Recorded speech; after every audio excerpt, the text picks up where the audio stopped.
வணக்கம். Welcome to star police academy, number 1 police academy Tamil Nadu. SI மற்றும் PC மாணவர்களுக்கு உண்டான அட்மிஷன் தொடர்ந்து நடைபெற்று கொண்டிருக்கிறது.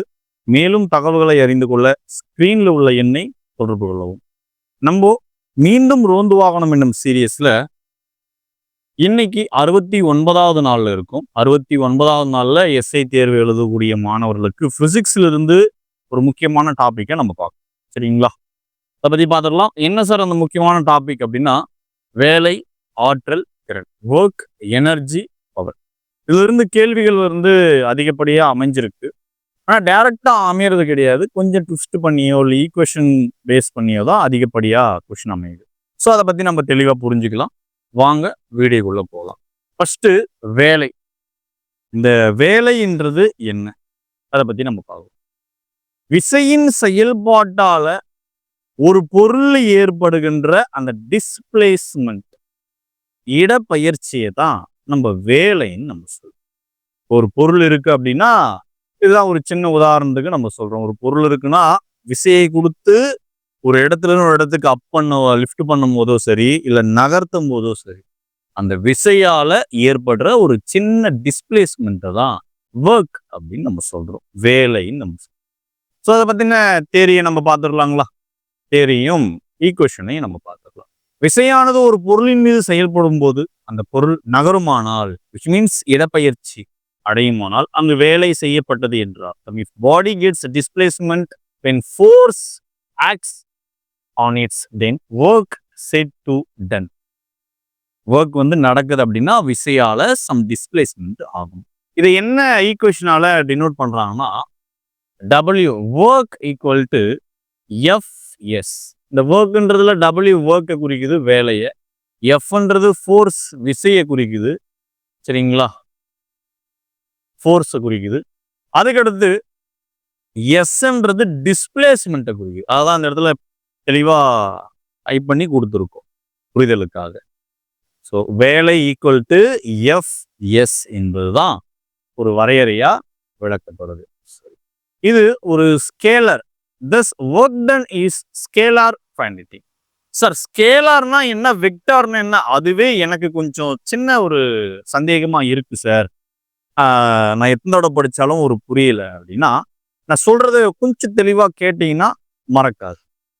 ஸ்கேலார்னா என்ன, வெக்டார்னா என்ன அப்படின்றத செகண்ட் பாயிண்ட்ல கொடுத்துருக்கேன் பாருங்க. எண் மதிப்பை மட்டுமே பெற்று இருந்துச்சுன்னா அது scalar. It has only magnitude, no direction. சரி சார், எனக்கு இன்னும் புரியல அப்படின்னா, ஸ்கேலார்ன்றது எண் மதிப்புப்பா. இப்போ என்ன சொல்லலாம், இப்போ ஸ்கேல் எடுத்துக்கணும்னா, இப்போ என்கிட்ட இருக்கிற இந்த பெண்ணை எடுத்துக்கலாம்.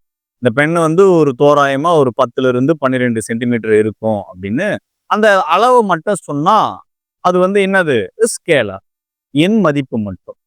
அது மீட்டரா இருக்கலாம், ஒருத்தனுடைய ஹைட்டு, இது மாதிரி என்ன வேணா நம்ம சொல்லலாம். ஆனா எண் மதிப்பை சொல்லியும் அது ஒரு முழுமை அடையாம இருக்கு அப்படின்னா, கம்பல்சரி அதுக்கு டைரக்ஷன் இருந்தாதான் முழுமை அடையும் அப்படின்றது எல்லாமே வெக்டார் மதிப்புன்னு நம்ம சொல்றோம். புரியல சார் அப்படின்னா கவனிக்கலாம். இப்போ நம்ம எல்லாருமே ஒரு காவல்துறைக்காக ரொம்ப அதிகப்படியான ஒரு எஃபர்ட் போட்டு நீங்க எல்லாம் படிச்சுட்டு இருக்கீங்க. அது சம்பந்தமாவே ஒரு சின்ன ஒரு விளக்கம். கிட்டத்தட்ட ஒரு 15 கிலோமீட்டர் இருக்குதுன்னு வச்சுக்கலாமே. மையத்துல நம்ம இருக்கோம். 15 கிலோமீட்டருக்கு மையத்தில் இருக்கும். 4 விதமான திசைகள் இருக்கு. சரிங்களா?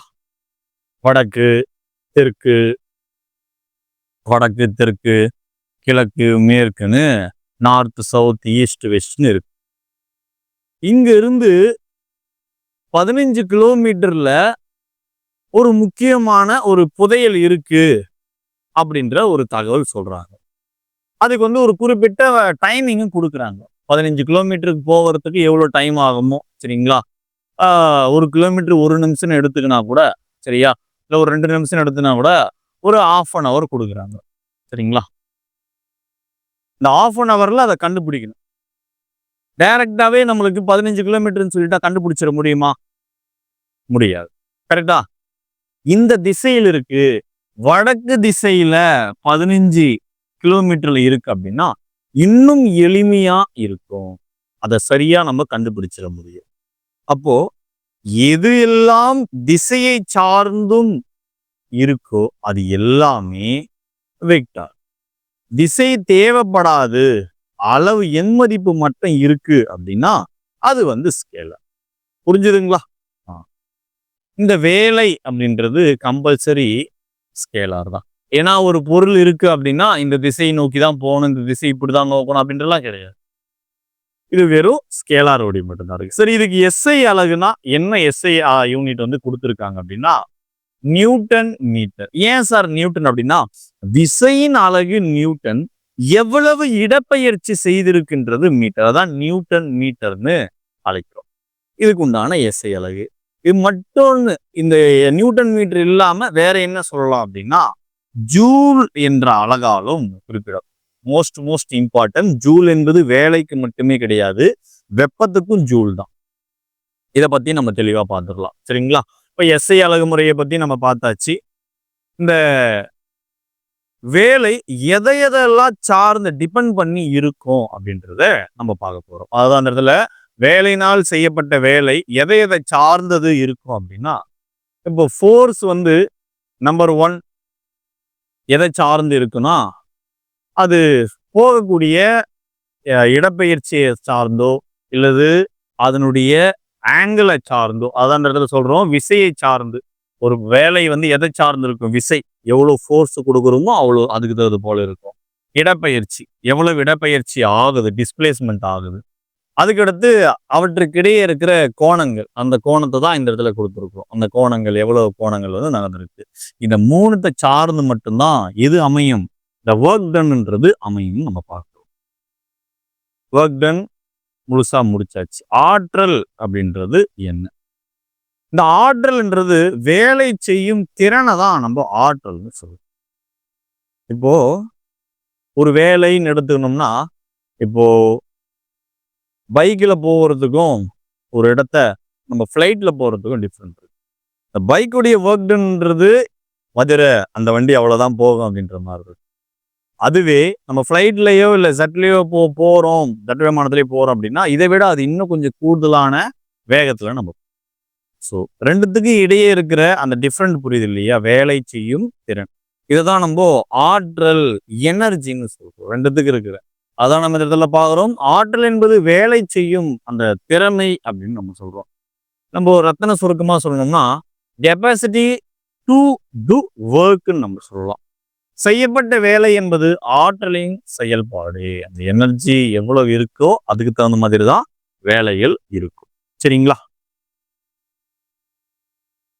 இந்த ஆற்றல், எந்திர ஆற்றல் நிறைய வகைகள் இருக்கு. அதுல எந்திர ஆற்றல் இருந்து கேள்விகள் வருது. ஸோ அதுல இருந்து நம்ம எடுக்கிறோம். இந்த எந்திர ஆற்றல் கிட்டத்தட்ட எத்தனை வகையா நம்ம பிரிக்கலாம்னா இயக்க ஆற்றல், நிலை ஆற்றல், கைனடிக் எனர்ஜி, பொட்டன்ஷியல் எனர்ஜின்னு 2ஆ நம்ம பிரிக்கிறோம். இந்த இயக்க ஆற்றல்னா என்னன்றதை நம்ம பார்த்துருக்கோம். இயக்க ஆற்றல் சின்ன ஒரு உதாரணத்துக்கு நம்ம இதை பத்தி நம்ம பார்க்கலாம். இயக்க ஆற்றல் என்பது ஒரு பொருள் அதன் இயக்கத்தால் பெற்றுள்ள ஆற்றல். Kinetic energy is the energy possessed by a body by virtue of its motion.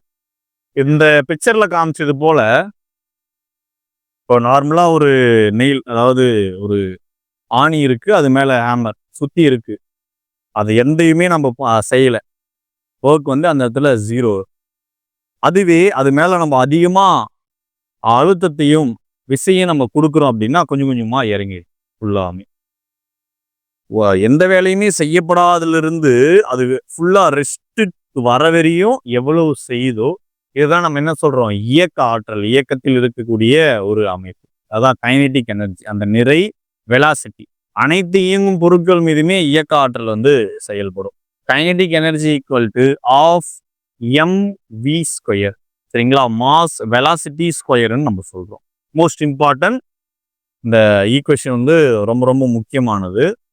ஒரு பொருள் இயங்கும் போது இயக்கத்திற்கு செயல்படும் வேலையின் அளவாக இயக்க ஆற்றல் அளவிடப்படுகிறது. சரிங்களா? என்ன சொல்றாங்க? இயக்கத்திற்காக செய்யப்படும் வேலையின் அளவு, அது எவ்வளவு வேலை வந்து செய்யப்பட்டிருக்கு அப்படின்றத அளக்கக்கூடிய ஒரு அளவாகவும் இந்த இயக்க ஆற்றல் கணிக்கப்படுது. சரிங்களா? Kinetic energy is measured by amount of work. Measured amount of work டேஷ்ன்னு கேட்கலாம். கைனடிக் எனர்ஜி ஒர்க், அந்த இடத்துல வேலை செய்யப்படுது, எவ்வளவு வேலை செய்யப்படுது அப்படின்னா that body can perform before comes to rest. ஓய்வு நிலையில வர வரையும், ஃபுல்லா முடிச்சு ஓய்வு நிலையை வர வரையுமே அது எவ்வளவு வேலை செய்யப்பட்டிருக்குன்றத அளக்கக்கூடிய ஒரு கான்செப்டை தான் இந்த இயக்க ஆற்றல் நம்ம பார்க்கணும். அடுத்து பொட்டன்ஷியல் எனர்ஜி, நிலை ஆற்றலை நம்ம பார்க்குறோம். இதை பத்தி பார்த்துடலாம். நிலை ஆற்றலை என்ன சொல்றாங்கன்னா எம்ஜிஹெச். நிறை அதனுடைய ஹைட்டையும் கிராவிடேஷனையும் பொறுத்து செயல்படுது. இது எப்படி ஈஸியா நம்ம சொல்லலாம்னா 3 ஸ்டெப் ஆஃப் இருக்குன்னு வச்சுக்கலாமே. 3 விதமான ஒரு ஸ்டெப் 1, ஸ்டெப் 2, ஸ்டெப் 3, 3 விதமான படிநிலைகள். சரிங்களா? படிக்கட்டுகள் கிடையாது. அதுல இங்க ஒரு நபர் நின்றுட்டு இருக்கிறாருன்னு வச்சுக்கலாமே. இங்கிருந்து எதையே ஒரு பொருளை எடுத்து அவர் தலை மேல போடுறாங்க. ஓரளவுக்கு ஏதோ ஒரு நிறைய ஒரு பால் அளவு இருக்கிறதுன்னு நடிச்சுக்கலாமே. இப்போ இங்கிருந்து போடும்போது அவர் என்ன ஓரளவுக்கு வலியை உணர முடியும். ஏதோ ஒரு ஃபோர்ஸ் அவர் மேல அதிகப்படியான ஒரு விசையால விழுதுன்றது. 2வது என்னும் போது அதிகப்படியான இன்னும் அதிகமா இருக்கும். 3வது என்னும் போது அவருக்கு மிகப்பெரிய காயமோ இல்ல அவ்வளவுதான், நம்ம ஒத்துக்கிற மனசுலனாலையும் அவ்வளவுதான். சரிங்களா? இல்லையே அவன் செத்துட்டாளேன்றது போல நடக்கிறதுக்கு வாய்ப்பு உள்ளது. இதுல இருந்து நம்ம என்ன புரிஞ்சுக்கிறோம் அப்படின்னா, இந்த பொட்டன்ஷியல் எனர்ஜி நிலை ஆற்றல் என்பது எதை சார்ந்து இருக்கும் அப்படின்னா, நிறையும் அதன் மீது செயல்படும் புவியீர்ப்பு விசையும் அது எவ்வளவு உயரத்தில் இருக்கும் என்பதை பொறுத்துதான் இந்த நிலை ஆற்றல் என்பது இருக்குன்றதை நம்ம பார்க்கிறோம். நிலை ஆற்றல்னா என்னன்றது. அப்போ ஒரு பொருள் எச்சென்ற உயரத்திற்கு தூக்கும் பொழுது அந்த பொருளின் நிலையாற்றல் பெற்றிருக்கும். சரிங்களா?